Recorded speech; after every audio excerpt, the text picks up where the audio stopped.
Time limit खत्म हो गई थी बेटा, टाइम पे ध्यान ही नहीं दिया। हम्म हम्म।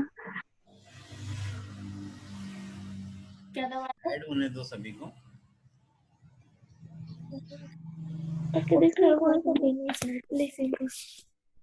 सर पेपर में कौन सा डायग्राम बनाएंगे?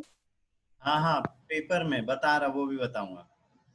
वो जो यस चीज सर। पूछेगा ना बेटा, अपने को बोला, अगर उसने बोल दिया भ्रूणीय विकास समझाओ, तो ये पूरा ही बनाना पड़ेगा एक, ये इधर वाला, है ना। और अगर उसने बोल दिया कि निषेचन के पश्चात जाइगोट से ब्लास्टुला तक की या ब्लास्टोसाइट्स की अवस्था बताओ, तो यहाँ से लेके यहाँ तक का डायग्राम बनाना है। या तो यस सर। इसके जस्ट जो बाद में है वो डायग्राम भी बना सकते हैं, ये वाला भी बना सकते हैं। पर ये क्या, कहां से, जाइगोट से ब्लास्टोसाइट तक की स्टेज के लिए, ठीक है। और अगर उसने बोल दिया कि इम्प्लांटेशन तक का बनाओ, तो इम्प्लांटेशन तक तो बेटा ये वाला बनाना पड़ेगा, फिर ये वाला पूरा यहां तक।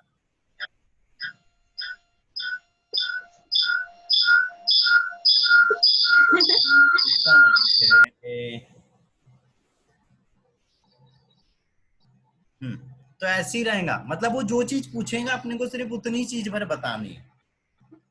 और अगर पूरा पूछ लिया, उसने बोल दिया भ्रूणीय विकास समझाओ 5 नंबर में, तो फिर तो पूरा ही पूरा लिखना भी है, पूरा बनाना भी है,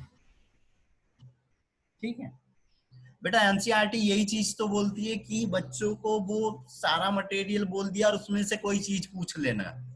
अब तुम्हारे को अगर पता है तो तुम सिर्फ उतनी सी चीज उठाओगे, और नहीं तो जैसे अगर हम सिर्फ एक ही क्वेश्चन पे चलते हैं कि भाई भ्रूणीय विकास समझाओ, और उसमें से उसने सिर्फ विदलन पूछ लिया या सिर्फ इम्प्लांटेशन पूछ लिया, तो ये वाला क्वेश्चन तो तुमने लिखा ही नहीं था कि विदलन क्या है या इम्प्लांटेशन क्या है ना। तो ऐसी चीज हो जाती है एनसीईआरटी में। इसीलिए ये वाला फॉर्मेट हम चला रहे हैं कि पहले पूरी थ्योरी चलो, फिर उसमें से जो क्वेश्चन पूछ लेगा वो वाला पैराग्राफ उठा के लिख दो। चलो, तो क्या चीज हो गया था यहाँ पे, ओवुलेशन हो गया था फिमरी के द्वारा, जो एग है वो अंदर यहाँ एम्पुला में चले गया, इधर से स्पर्म आ गए, और यहाँ पर क्या हो गया, निषेचन हो गया। अब जब निषेचन हो गया तो यहाँ पे क्या बनी, फर्स्ट डे क्या हो रही है, यहाँ पे फर्स्ट स्टेज रह रही है सिंगल सेल। फिर ये जाइगोट में से क्या हुआ, 2n बना, यहाँ पे क्लेवेज चालू हो गया। तो जो क्लेवेज चालू हो रहा है वो 1 से लेके यहाँ पे समझो 6 या 7 डे तक चलता है ना, 6 से लेके 7 डे तक। और उसमें क्या क्या स्टेज आती है, 1 cell, 2 cell stage, 3 cell stage, और 8 सेल स्टेज, मतलब 4 सेल, और फिर 8 सेल, फिर 16 सेल। तो यहाँ पर जो जो ये कोशिका बनी थी, ये जो सेल है यहाँ पे, ये क्या कहलाती है, ब्लास्टोमियर कहलाती है। और ये ब्लास्टोमियर सेल सारी की सारी मिलके जब 8 सेल स्टेज में आती है, तो 8 सेल स्टेज क्या कहलाती है, यहाँ पे मोरूला कहलाती है। ये ऑब्जेक्टिव बनता है कि 8 कोशी की अवस्था क्या कहलाती है, तो बेटा वो मोरूला कहलाती है। फिर ये जो यहाँ पे ब्लास्टोसाइट्स बन गए हैं, ये जो बन गया है, अब ये क्या बन गया यहाँ पे, ब्लास्टोसाइट्स बन गया है ना, ठीक है। ये जो ब्लास्टोसाइट्स बन गया, तो ये कहां तक आ गया है, अब यहाँ स्थाइमस तक आ गया है। जब स्थाइमस तक आता है तो इसके अंदर में क्या होना है, यहाँ पे कैविटी का निर्माण होना है। और ये जो कैविटी बन रही है, ये जो कैविटी, ये क्या कहलाती है, ब्लास्टोसिल कैविटी कहलाती है, ब्लास्टोसिल कैविटी। अब इसके अंदर में क्या हो रहा है, यहाँ पे जो बाहर साइड में कोशिकाएं रहती है, ये बाहर साइड में जो कोशिकाएं रहती है, ये क्या कहलाती है, ट्रोपोब्लास्ट कोशिकाएं, ठीक है। और ये ट्रोपोब्लास्ट कोशिकाओं से ही इम्प्लांटेशन होता है, और इम्प्लांटेशन होता है मतलब इन कोशिकाओं से क्या होता है, यूट्रस में जाके इम्प्लांट होती है। ये यहाँ पे ये जो जोना पैलुसिडा है ना, ये बाहर साइड में ये फट जाएंगे, और ये ट्रोपोब्लास्ट कोशिकाएं बाहर आ जाती है, और वो एंडोमेट्रियम के साथ में जुड़ जाती है, और वहां पे प्लेसेंटा का निर्माण करती है। तो क्वेश्चन में ये भी पूछता है कि प्लेसेंटा का निर्माण किन कोशिकाओं के द्वारा होता है, तो ट्रोपोब्लास्ट कोशिकाओं के द्वारा प्लेसेंटा का निर्माण होता है। फिर यहाँ पर जो अब अंदर साइड में जो कोशिकाएं रहती है, ये कोशिकाएं क्या कहलाती है बेटा, इनर सेल मास कहलाती है। और ये जो कोशिकाएं थी, ये क्या कहलाती है, यहाँ पे आउटर सेल मास कहलाती है। बाहर की कोशिकाएं आउटर सेल मास, जो अंदर कोशिकाएं प्रेजेंट है वो इनर सेल मास कहलाती है। और इम्प्लांट, अब ये जो प्रोसेस चल रही थी यहाँ से बेटा, इस वाले डायग्राम पे अगर देखें, यहां से यहां तक, है ना, तो ये चीज क्या है, क्लेवेज या वीदलन कहलाता है। ठीक है, कि कोशिका या जाइगोट के अंदर में समसूत्री विभाजन द्वारा एक खोखली गेंद जैसी संरचना बनना, या जो खोखली गेंद जैसी संरचना ब्लास्टोसाइट का निर्माण होना या मोरूला का निर्माण होना क्या कहलाता है, वीदलन कहलाता है। ठीक है, उसके बाद इम्प्लांटेशन, ये जो यहाँ पे ब्लास्टोसाइट बना है, ब्लास्टोसाइट से ट्रोपोब्लास्ट कोशिकाओं का बाहर आके एंडोमेट्रियम के साथ में जुड़ के एक उत्तकीय संरचना बनाना, जो जो उत्तकीय संरचना बनाना जो क्या करती है, मदर और शिशु को जोड़ने का कार्य करती है, उसका निर्माण करना क्या कहलाता है, इम्प्लांटेशन। या सिंगल वर्डों में बोल दे तो ये जो यहाँ पे ब्लास्टोसाइट बना है, ये ब्लास्टोसाइट का एंडोमेट्रियम के साथ में जोड़ना इम्प्लांटेशन कहलाता है। ठीक है, ठीक है बेटा। Yes sir. चलो, अब यहाँ पर ये अभी बताया कि यहाँ पर क्या चीज हो रही थी, मोरुला अवस्थाई, डिफरेंशिएशन हुआ, इनर सेल मास बनी, यहाँ पे आउटर सेल मास बनी, ट्रोपोब्लास्ट कोशिकाओं से क्या हो जाता है, प्लेसेंटा का निर्माण हो जाता है। अब लाइन टू लाइन में आ जाओ। निषेचन के बाद क्या हुआ, जाइगोट के अंदर में समसूत्री विभाजन हुआ और एक शिशु का निर्माण होता है, कहाँ, गर्भाशय में। और निषेचन से 10 सप्ताह तक का जो निर्माण, जो युग्मनज है ना, 10 सप्ताह तक का जो रहता है। अब बेटा यहाँ पे भी याद रखना है कि जो 10 सप्ताह तक की जो संरचना रहती है वो क्या कहलाती है, यहाँ पे एम्ब्रियो कहलाती है। ठीक है, एम्ब्रियो या भ्रूण कहलाती है। फिर जो जाइगोट है उसमें 10 सप्ताह तक होने वाला क्रमिक विकास या परिवर्तन को क्या कहते हैं, मतलब ये जो चेंजेस हो रहे हैं, 2 से 4 हुए, 4 से 8 हुए, 8 से 16, 16 से 32 हुए, और इनका जो इम्प्लांटेशन हुआ, इसको क्या बोलते हैं, भ्रूणीय विकास बोलते हैं। ठीक है, भ्रूणीय विकास। फिर अगला ऑब्जेक्टिव ये बनता है, जन्म से पूर्व भ्रूण को फीटस या फॉइटस बोलते हैं, फीटस या फॉइटस बोलते हैं। ठीक है, उसको शिशु वगैरह वो नहीं, फीटस या फॉइटस। ठीक है बेटा, ठीक है। क्या क्या स्टेज होती है भ्रूणीय विकास के दौरान, तो विदलन होता है, या इसी को विखंडन बोलते हैं, या मोरुला निर्माण बोलते हैं। तो क्या चीज हुआ, समसूत्री विभाजन हुआ, कोशिकाओं की संख्या में क्या हुई, वृद्धि हुई, लेकिन आकार में वृद्धि नहीं हुई थी। ये बेटा एक यहाँ से और एक ऑब्जेक्टिव बन जाता है, विदलन से, है ना, क्लेवेज से। कि जब क्लेवेज हो रहा है तो क्या कोशिकाओं के आकार में वृद्धि होती है, तो नहीं होती बेटा। ये जो जोना या ये जो एग का जितना स्ट्रक्चर था, जितना बड़ा था, उतना ही देखो जब यहाँ पे ये सिंगल सेल था, है ना, जब न्यूक्लियस मिले थे तब भी ये इतना ही बड़ा था, जब डबल सेल हुए तब भी इतना ही है, जब 4 सेल हुए तो भी 8 सेल हो रहे तो भी, जब 16 हो रहे तो भी, 64 हो रहे तो भी इतना ही आकार है। तो कोशिकाओं के आकार में वृद्धि नहीं होती है, केवल संख्याओं में वृद्धि होती है। ठीक है बेटा, ठीक है। अब यहाँ पे ये जो कोशिकाएं बनी है, ये सब क्या कहलाती है, ब्लास्टोमियम या ब्लास्टोसिस कहलाती है ना। फिर विदलन के प्रारंभ में कोशिका विभाजित होकर ये 2 ब्लास्टोमियर बनी थी, है ना, ब्लास्टोमियर में डिवाइड हुआ, तो फिर ये ब्लास्टोमियर 4 हुई, 8 हुई, 16 हुई, 32 हुई। अब ये ब्लास्टोसाइट्स कहला रही है ना, ये क्या कहला रही है, जब इसमें बहुत सारी हो जाती है तो ब्लास्टोसाइट्स कहलाती है। और ये विदलन कहाँ पे चलते रहता है, जो फैलोपियन ट्यूब है उसी के अंदर में चलते रहता है ना। फिर अनुवांशिक पदार्थ में किसी भी तरह का कोई परिवर्तन नहीं होता है, कोई चेंजेस नहीं होते, जीव द्रव्य की मात्रा में कोई वृद्धि नहीं होती है, बस क्या होती है, डिवाइडेशन चलते रहता है ना। न जीव अनुवांशिक पदार्थ में कोई कमी होती है, ना ही कोई बढ़ोतरी होती है, जितना था उतना ही रहना। लेकिन कोशिका के आकार के अनुसार जीव जो अनुवांशिक पदार्थ है वो कैसा दिखाई देगा, या कैसे हो जाता है, बढ़ जाता है, क्योंकि 2 न्यूक्लियस मिले थे। लेकिन जीव द्रव्य में कोई यहाँ पे वृद्धि नहीं हुई। फिर मोरूला, हाँ सर ये क्लीवेज में कोशिकाओं का घटता है क्या? नहीं, आकार में कोई वृद्धि नहीं होती। यहाँ छोटी छोटी कोशिकाएं बनती है। जैसे यहाँ पे देखो, ये बड़ी है, ये और छोटी हुई, ये और छोटी हुई, ये और छोटी, और यहाँ पे और छोटी हुई। आकार में कमी हो रही, लेकिन वृद्धि नहीं हो रही। लेकिन वो कमी से रिलेटेड नहीं पूछता है, वो पूछता है क्या विदलन में कोशिकाओं के आकार में वृद्धि होती है, तो नहीं होती है। सर एक क्वेश्चन है विदलन के लिए, क्या सत्य है? तो इसका आंसर कोशिकाओं का आकार घटता है, आंसर आ रहा है।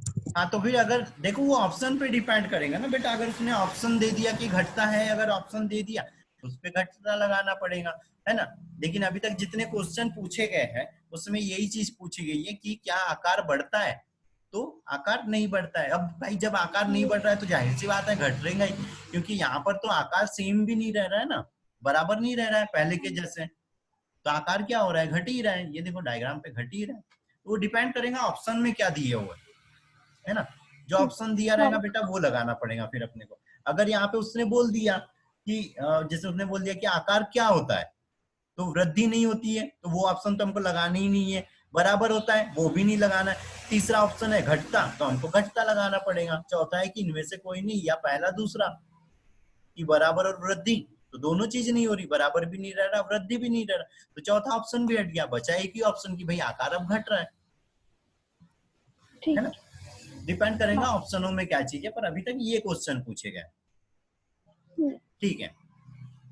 फिर यहाँ पर जो विदलन हो रहा है ना, विदलन में क्या हुई, दो प्रकार की कोशिकाओं का समूह बना था, अभी बताया, इनर सेल मास और आउटर सेल मास। ठीक है, ठीक है। अब आता है यहाँ पे ब्लास्टुला का निर्माण। लेकिन अब इसके लिए भाई यहाँ पे ये वर्ड याद, हमने एक और लिखा हुआ है, ये वर्ड क्या है, कोरकपुटी, है ना। ये थोड़ा सा इसका हिंदी भी याद रखना, ये वाले वर्ड का भर हिंदी याद रखना है ना। पूरे बायो में बड़ी मुश्किल से 10 वर्ड बोलूंगा जो हिंदी याद रखना है। ठीक है, तो ये ठीक है। ब्लास्टुला का निर्माण, अब ब्लास्टुला का निर्माण क्या हो रहा है, मोरुला अवस्था में जो ब्लास्टोमियर्स बनी थी उससे क्या हो रहा है, ब्लास्टोसिल, है ना। ब्लास्टोसिल नामक एक, बेटा किसी का माइक, ब्लास्टोसिल नामक कैविटी बन रही। ये यहाँ पे ये जो कैविटी बनी है ये क्या कहलाती है, ब्लास्टोसिल कैविटी कहलाती है।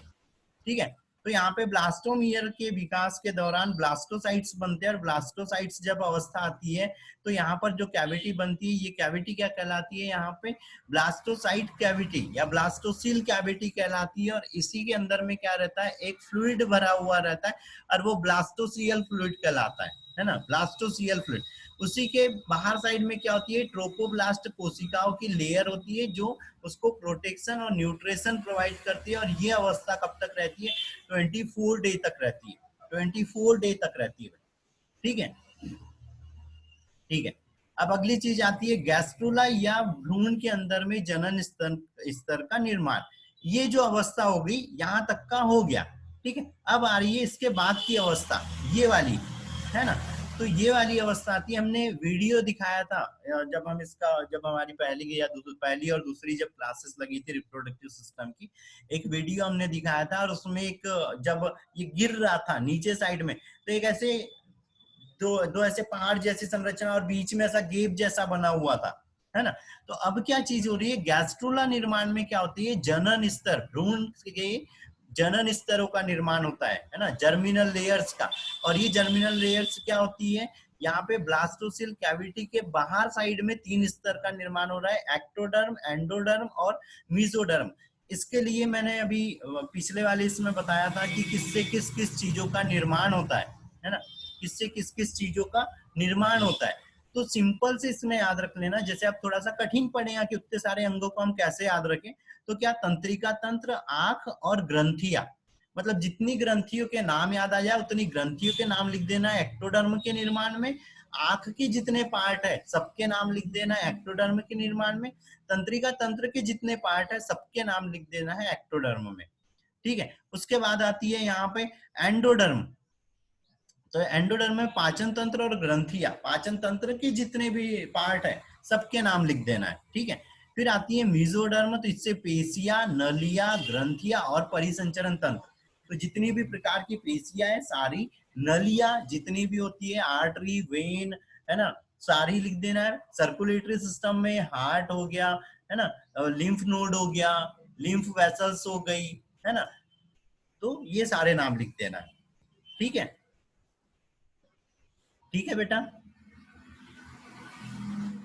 यहाँ पे ये नीचे, ये नीचे और ज्यादा दिए हुए, यहाँ पे ये शॉर्ट फॉर्म बना दिया था कि अगर कंफ्यूज होते, इतने सारे नाम याद नहीं रख पाते, तो इतने नाम तो याद रख ही लेना, है ना। चलो अब यहाँ पे अगले पेज पे देखो, ये प्लीहा, प्लीहा को आरबीसी का कब्रिस्तान बोलते हैं, आरबीसी का कब्रिस्तान, ऑब्जेक्टिव में याद रख लेना।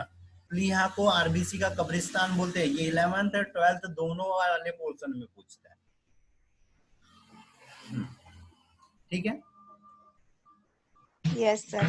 चलो अगले पे आते हैं। अब ये नाम नहीं बताऊंगा बेटा, ये सारे अब यहाँ से वो करोगे, है ना।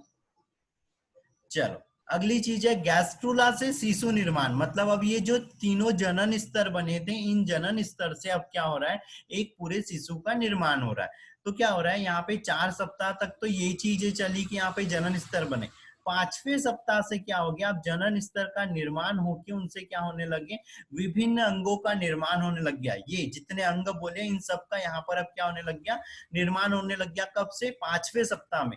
6वें सप्ताह में सभी अंगों के लिए पहली कोशिकाएं बनना प्रारंभ होती है। मतलब पहली कोशिकाएं 6वें सप्ताह में आते तक सारे अंगों की पहली कोशिकाएं बन चुकी होती है। ठीक है, पहली। फिर 6वें सप्ताह के अंत में परिसंचरण तंत्र अल्प विकसित होता है। मतलब परिसंचरण तंत्र लगभग लगभग बन चुका होता है, लेकिन अभी वो यहाँ पे वर्क वगैरह नहीं कर रहा है या पूरी तरह से कंप्लीट नहीं हुआ है। 7वें से 9वें सप्ताह में हाथ पैर बनने, वो एक पहले हमने एक मछली के जैसी संरचना देखी थी, है ना, कि लार्वा के जैसी, वो टैडपोल जैसी, है ना, जिसके ऊपर पहले हाथ पैर वगैरह नहीं था, सिर था, धड़ था और ऐसी पूंछ थी गोल जैसी, है ना। फिर क्या होने लग गया, उसमें हाथ पैर आने लग गए थे धीरे धीरे। अंदर साइड में पाचन तंत्र बनने लगा था, श्वसन तंत्र, तंत्रिका तंत्र, और जो रिप्रोडक्टिव ऑर्गन है वो, और हल्का सा सर का निर्माण हो गया था, बड़ी बड़ी सी आंखें दिखाई दे रही थी। तो ये चीज होने लग गई है ना। फिर तीसरे माह तक भ्रूण लगभग 3 इंच लंबा हो जाता है, और अब कंकाल तंत्र भी, मतलब उसके अंदर में बोन बनना स्टार्ट हो जाती है। फिर चौथे महीने तक क्या हो जा रहा है, लगभग 7 इंच वो लंबा हो जा रहा है। ठीक है। फिर 5वें महीने में आहार नाल, ब्लड और अस्थि मज्जा पूरी तरह से बन गया, और हार्ट अब क्या होता है, धीरे धीरे वर्क करना चालू हो जाता है। और 6वें महीने में जो क्वाइटस है, मानव का सबसे छोटा रूप ले लेता है। मतलब अब वो, जब आंख पहले उसकी बड़ी बड़ी दिखाई दे रही थी, लेकिन अब क्या हो गया, उसके हाथ पैर, या हाथों में और पैरों में उंगलियां भी दिखने लगी, सर पूरा बन जाता है, पूरी बॉडी के इंटरनल ऑर्गन जितने भी रहते हैं वो लगभग लगभग सारे कंप्लीट होने वाले रहते हैं, है ना। फिर जब 7वें महीने में यहाँ पे क्या हो रहा है, वो अंदर साइड में रहने के लिए खुद के सिस्टम अब उसके वर्क करने लग जाते हैं। इसीलिए क्या होता है, जब 7वें महीने का भी कई बार क्या होता है, बेबी का अगर बर्थ होता है तो उसको वो जीवित रह पाता है ना। लेकिन जब 7वें महीने में, अब यहाँ पे पॉइंट नोट करना बेटा, 7वें महीने में जो बेबी होता है वो क्या होता है, अंडर वेट होता है। मतलब उसका हमको नॉर्मल वजन होना चाहिए 2.5 से लेके 3 किलोग्राम, लेकिन वो कितना होना है, 2 केजी का होना है, 1.5 केजी का होना है। तो ऐसा जो बेबी होता है वो क्या कहलाता है, लो बर्थ वेट बेबी। ठीक है, लो बर्थ वेट बेबी। और सर जो बेबी हैंडीकैप होते हैं वो क्यों होते हैं? क्या जो बेबी हैंडीकैप, जैसे मतलब कुछ बेटा, ग्रो नहीं कर पाते ना वो। के उसके अब बहुत सारे रीजन है।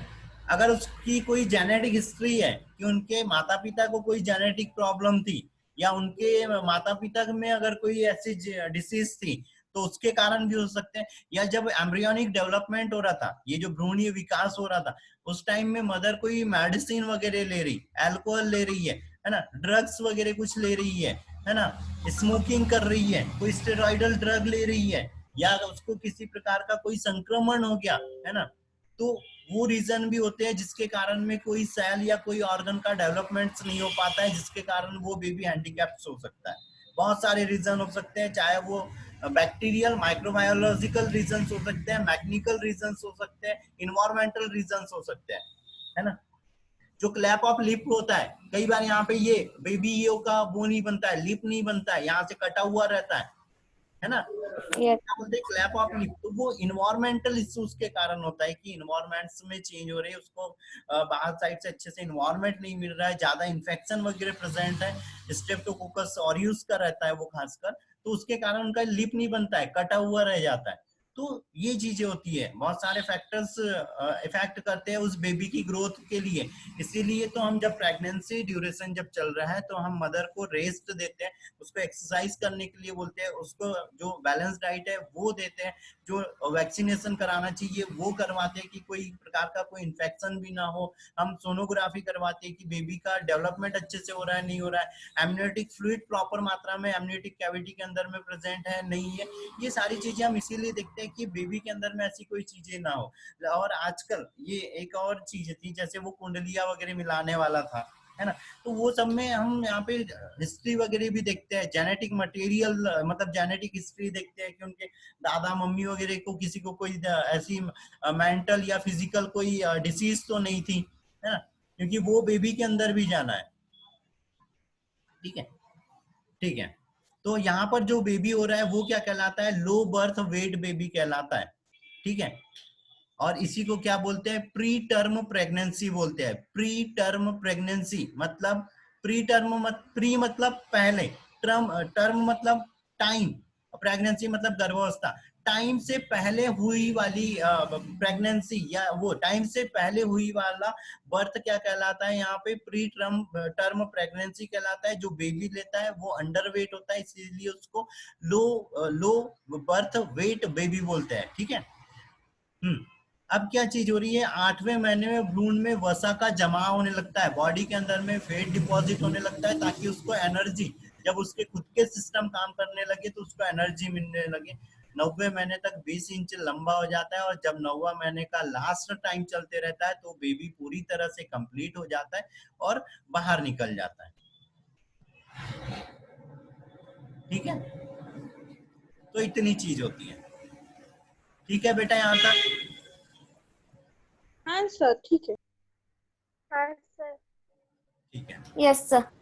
ठीक है। फिर हमने यहाँ पे इम्प्लांटेशन को अलग कर दिया है इसमें, कि अलग से क्वेश्चन वो किया था इसीलिए, है ना। तो अभी वैसे बता चुका, पर अब एक बार फिर से और बता दे रहा है। ठीक है,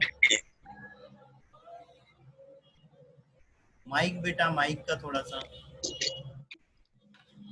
इम्प्लांटेशन या रोपण मतलब क्या हो रहा है, यहाँ पे एंडोमेट्रियम के साथ में वो जो जाइगोट बना था वो आके जुड़ रहा था ब्लास्टोसाइट्स, और इसके अंदर में क्या थी, ट्रोपोब्लास्ट कोशिकाएं थी। जो ट्रोपोब्लास्ट कोशिकाएं, अब यहाँ पे वर्ड आ रहा है, ये एक देखो, कोरियोनिक विलाई बनती है। तो जो ट्रोपोब्लास्ट कोशिका है ये यहाँ पे बेटा क्या हो रही थी, बाहर साइड निकल के कोरियोनिक विलाई बनाती है। मतलब ऐसे विलाई, ये विलाई उंगलियों के जैसी संरचनाओं को हम क्या बोलते हैं, विलाई, है ना। तो उंगलियों की जैसी संरचनाएं बनती है, कहाँ से, ट्रोपोब्लास्ट कोशिकाओं से भी बनती है और एंडोमेट्रियम से भी। तो ये ऐसे आपस में मिक्स हो जाती है, और इसके अंदर में फिर क्या होना है, ब्लड वेसल्स मिक्स हो जाती है, जिसके कारण ब्लड वगैरह का न्यूट्रिएंट मटेरियल, गैस वगैरह सबका क्या हो जाता है, एक्सचेंज चालू हो जाता है। तो जो कोरियोनिक विलाई है, तो कोरियोनिक विलाई का निर्माण किससे होता है ये भी पूछता है, वो तो ट्रोपोब्लास्ट कोशिकाओं से होता है। ठीक है, ट्रोपोब्लास्ट। अब क्या हो रहा है, एक सेकंड,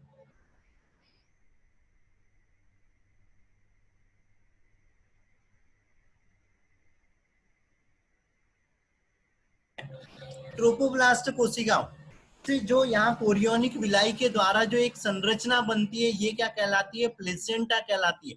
और इसी को क्या बोलते हैं, डेसिडुआ भी बोलते हैं। जो ह्यूमन का प्लेसेंटा है वो क्या कहलाता है, यहाँ पे डेसिडुआ कहलाता है।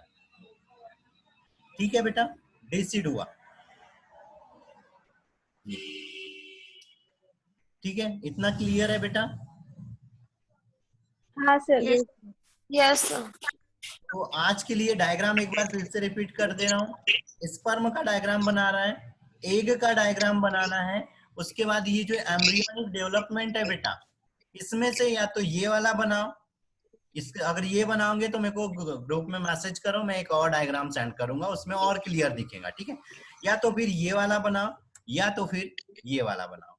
ठीक है, नाम सारे होना चाहिए। और अब यहाँ पे जो वर्क करना है, जब ये डायग्राम कोई एक बना रहे हैं तो यहाँ पे ये जो पॉइंट्स आए हैं हमारे पास, ये है ना, किस वीक में और किस मंथ में क्या हुआ, ये चीज भी लिखना है वहीं पे। और ये जो एक्टोडर्म एंडोडर्म है, इन तीनों लेयरों से कौन से ऑर्गन बने हैं ये भी लिखना है। ठीक है, ताकि हमको याद रह सके कि क्या चीजें हैं। ठीक है, तो इतना 3 डायग्राम और 2 थ्योरी वाले पॉइंट। ठीक है, सिर्फ ये नाम, लेयर का नाम लिखो, उसके ऑर्गन के नाम, लेयर का नाम लिखो, उसके ऑर्गन का नाम, वहीं पे डायग्राम वाली कॉपी पे चलाना है बेटा। ठीक है, कुछ डाउट है किसी को? नहीं सर तो 3 बनाना है डायग्राम। एग का बनाना है बेटा, स्पर्म का बनाना है और एम्ब्रियोनिक डेवलपमेंट का बनाना है। ठीक है, हाँ सर।